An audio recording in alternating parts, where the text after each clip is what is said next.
intentionally not showing my face, so this will be construed as a boring video that most people won't listen to, but a few people who know me will listen to it, and I'll at least have it on record.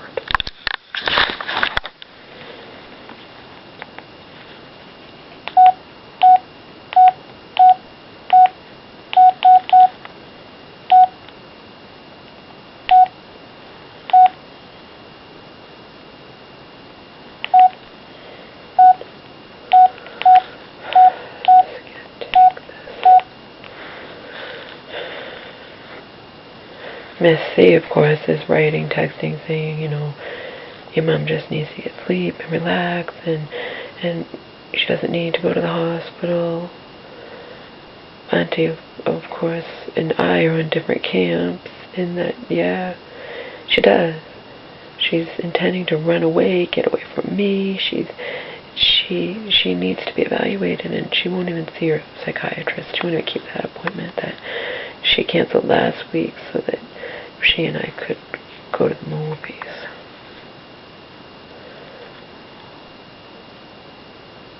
Because she didn't have to cancel her psychiatrist appointment. It's just, you know, we've been planning to see Star Wars.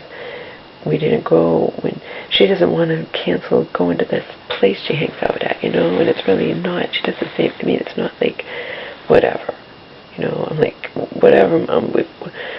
You know, Star Wars is going to go away eventually. You have to make a choice. You're the one who's so busy, not me, you know. So she chose to cancel her psychiatry appointment last week, and it was moved to this week. And now she's sick and isn't going to keep it, and I'm just at my wit's end, you know. So I told you what I sent to Auntie early this morning before I proceeded to sleep for just a few hours. 2, 3, 5, yeah, a little less, about 4 hours less. Auntie wrote, Laura, it's not your fault your mom is breaking again any more than it's my fault that she gets hospitalized when she does. But unfortunately, Auntie can't take her today because she has plans. And then Auntie says, when I get back, if you make sure you're there to open the door, I will get her to the hospital. Auntie's going on vacation soon, too.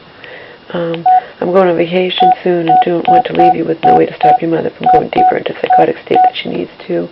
The quicker she gets help, the quicker she'll get better. That's what Miss Trouble with Tribbles told me as well. I wasn't going to let this go on forever. Miss C can back me up on this. We were hoping that my mom would just, you know, get better on her own and we wouldn't have to put her through this shit again. She's not better, okay? She did the fire thing last night. She's acting like, you know, that's equivalent. It's just a little accident, the way that I had the fire, and can we call it even? It is not the equivalent, Mom. You chose to take your nightly meds and doubled your trazodone dose, which you're not supposed to do anyway on your own. You're not supposed to take less or more. And then you lied down because you were on no sleep and passed out while your chicken was in the oven. That is not even remotely the same, but she thinks it is in her delusional brain, and she convinces other people. But remember, we're dealing with all her friends are mentally ill, okay? And the staff at the place she hangs out with other mentally ill people, that staff doesn't know me or my aunt from Adam. They don't know her history, and they believe anything she says because they love her to death.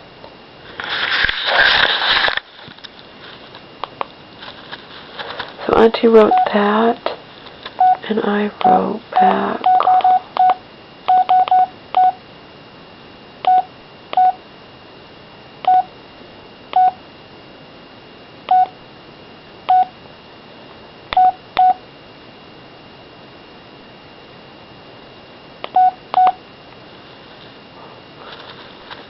Last text I sent Auntie early this morning was, by the way, she's running off to her friends to get away from her verbally abusive towards her monster of a daughter and planning to sell her house. Maybe you feel like being kind to me.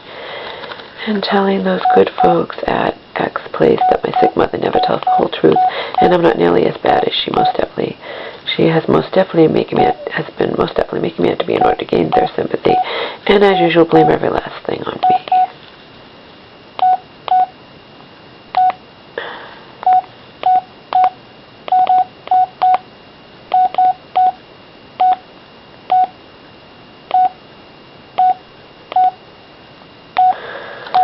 Then I wrote, if the cops come here and force me to leave on phony charges, you are my witness. And Auntie wrote, because my mom was threatening that too.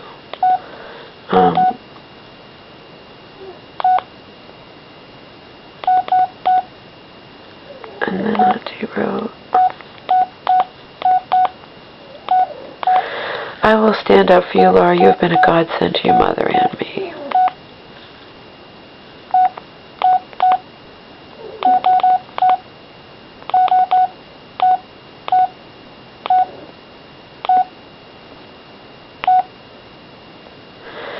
And I wrote, she would never go to the hospital with you. She told everyone she wants me out of here in a restraining order against you, who is trying to get her put away again.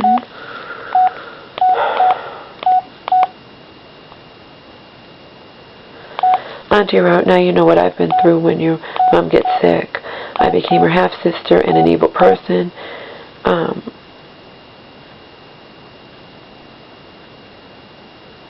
She's something.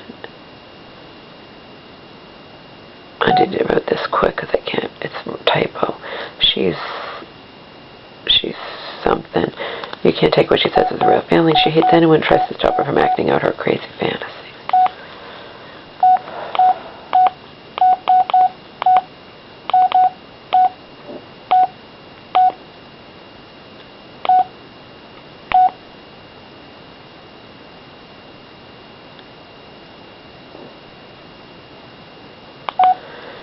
I wrote, she needs to keep her appointment with her psychiatrist. She is running away to her allies, including her new male friend instead.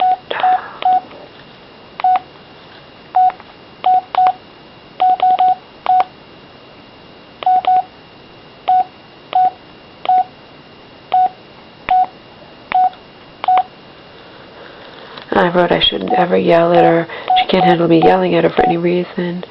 And personnel at that place who know only her side and not mine are believing every word she says about both you and me.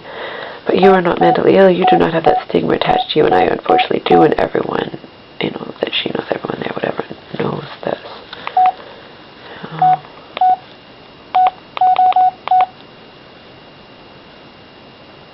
In the end, she wants it both ways.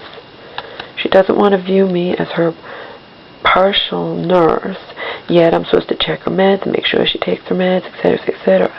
But she wants me to view us, she and I, as equals and to never tell her what to do about anything and to just be her roommate. She wants it both ways. So she can't have it both ways because it's just impossible. I should be her legal guardian. I'm not anything. She can legally access and blow all of her money, and there's nothing any of us can do about it in her family. But, the alternative would have been worse. So, it's just a bad rock and a hard place situation. I wrote that, too. She can legally access Steve and blow all her money, and there's definitely nothing anybody can do to stop her. I have accepted this fact because the alternative would have been much, much worse for all of us.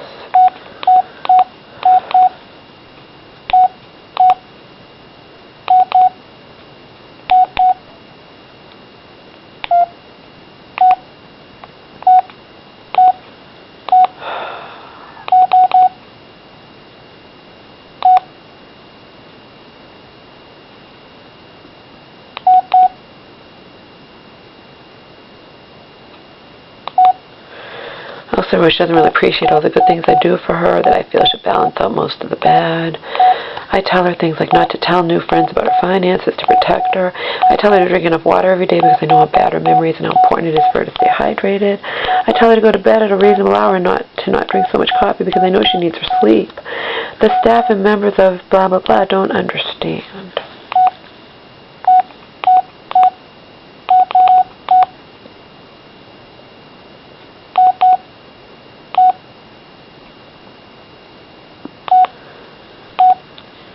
And I wrote, maybe it is partially my fault and she and I can no longer be roommates.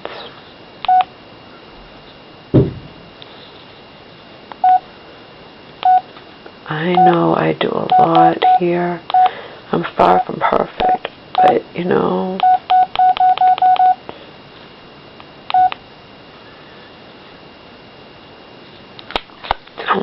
don't really think she'd fare any better with anybody else. And a live-in nurse will cost a fucking fortune. So I don't know. You heard Auntie though. Auntie at least told me I'm a godsend to my mother.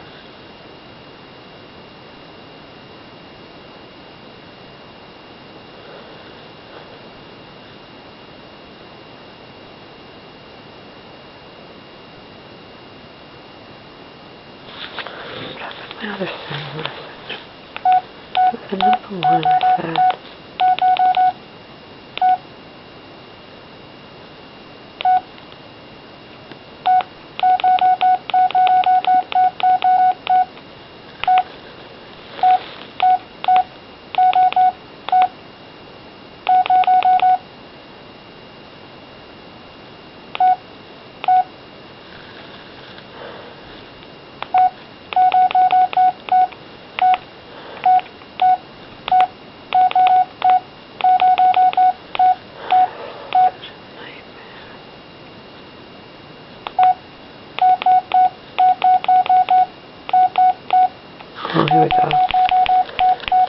She's running away to stay with friends until you leave for vacation. She has also told everyone that I am the problem. I try so hard and do loads of nice things for her. I clean constantly, I cook healthy meals for us both, I rent from Redbox, order from my Netflix account movies I believe she might wish to watch, etc. But she's the one who's on a shitload of medication, and she's the one who is elderly, and she's the one who is extremely forgetful. If I'm expected to act like she and I are equals and there's nothing wrong with her, and I'm just her roommate rather than somewhat her nurse, then I can't live here and she will have to pay for a real nurse who possesses the infinite patience of a saint and who will never yell at her no matter what she says or does. She has reported me, blamed everything on me. I have to move out. I am so sick of this bullshit. I'm not even her healthcare proxy, and nobody in her life respects anything I say about her, even though I know I speak only the truth.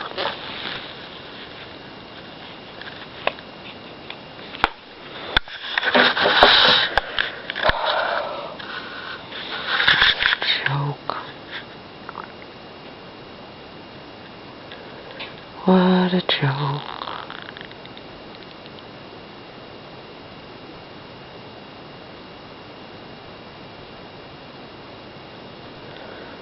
She can't have it both ways. So she needs someone to move in here. Maybe who won't be her daughter, but who will be her, will also still be her partial nurse, but who will do so in exchange for like free room and board or something, so it won't cost my mama a fortune.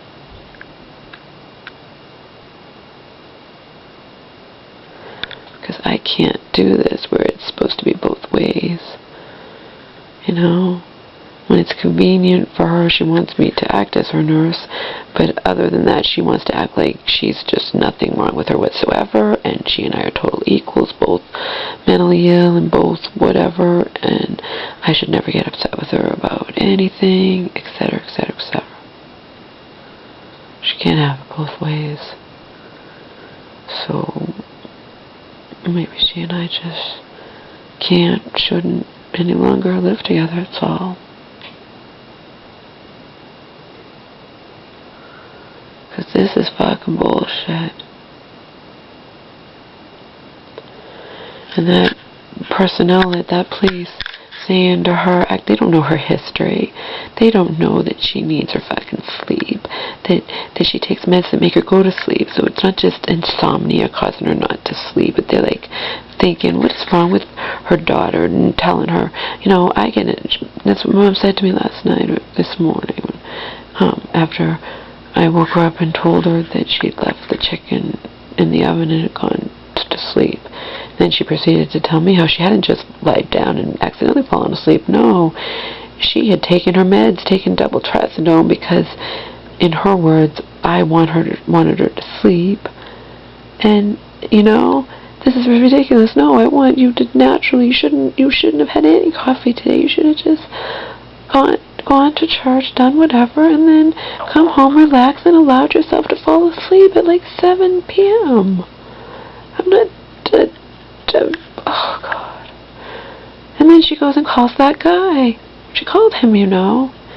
She called him to report me after that I'm getting, you know, because I didn't even yell at her. I told her, I'm not gonna not tell her that she left her chicken cooking in the oven, and I could have easily been asleep, and it would have burned, the chicken would have burned to a crisp, and maybe caused a fire, maybe not, but still.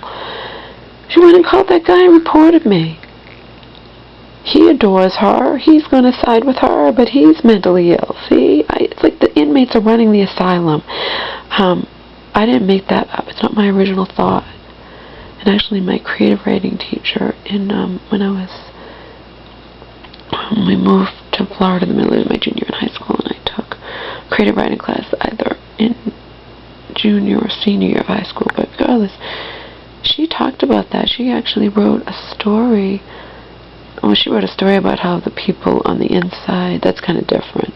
The people on the inside are actually more sane. The people locked up in mental hospital, she wrote a kind of Twilight Zone-esque story where the people inside on the mental hospital are more sane than the people on the outside. But in this case, when my mom's saying all this stuff, these people don't know her history. Okay? You can't, she's on a shitload of meds. She needs her sleep at night. When she doesn't get enough sleep, she forces herself to stay awake with coffee, so she needs her sleep. Yet she's talking to the staff there who's saying, I'm a monster, and the person's thinking to themselves, oh, I get insomnia. What's wrong with her daughter? But just let her stay up. Nothing wrong with that. God, this is so fucking ridiculous. It's a perfect analogy. It's like the inmates are running the asylum, okay? She got upset with me because of the fire thing, and she went and called that guy her new beau, and she was threatening to call Miss C. It's ridiculous, and she's not going to keep her appointment today, and she's running away. So, you know, I'm at my wit's end. This is just a joke. I'm her daughter, so she doesn't want to view me as being her partial nurse and having that kind of power over her on the one hand, but on the other hand, whenever she loses anything, then I have to step forward and be her fucking nurse. Well, you know what? She can't have it both ways. So, like I told my aunt, I just need to find somewhere else to live, and, you know, whatever. She can't have it both ways. And nobody in her life, that they don't know me from Adam, and they don't respect me, and they don't live here. Okay? Period.